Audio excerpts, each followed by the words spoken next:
তো এখন আমি ছাদে উঠছি, বিকাল হয়ে গেছে, তাই এই রোদটাতে না একটু শরীরটা ঠান্ডা ঠান্ডা লাগছে নিচটায়। তো এখন ছাদে উঠে দেখছি হেভি রোদটা পড়েছে। তো এই যে এটা আমাদের ছাদ, দেখে নাও। আর এইখানে তো আমার সব গাছগুলো রয়েছে সব। আমি গার্ডেনিংটাও না খুব ভালোবাসি, ওই জন্য দেখো না কত গাছ লাগিয়েছি।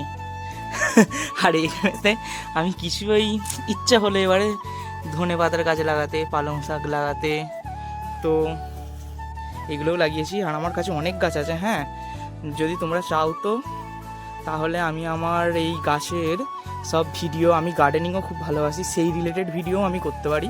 আর এই যে দেখে নাও গাছ, ওটা যে রয়েছে না, ওটা হচ্ছে আমাদের জেঠিদের আম গাছ, প্রচুর আম হয়। এই কদিন আগেই জানো তো ডালগুলো কেটে দিল জেঠু, দেখাচ্ছি দাঁড়াও তোমাদের। এই যে আই দেখো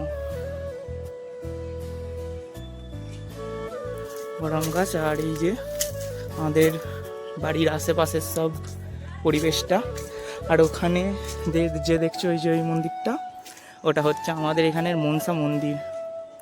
ওটা পুজো হয় হচ্ছে আমাদের এখানে চৈত্র মাসে, খুব বড় করে পুজো হয়, খুব বড় করে পুজো হয়। এই পুজোটা চৈত্র মাসে সকালের দিকে হয় মনসা পুজো, আর রাত্রের দিকে হয় কালী পুজো।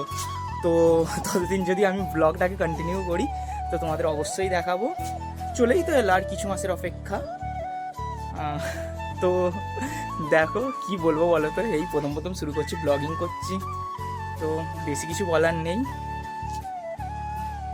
বাই।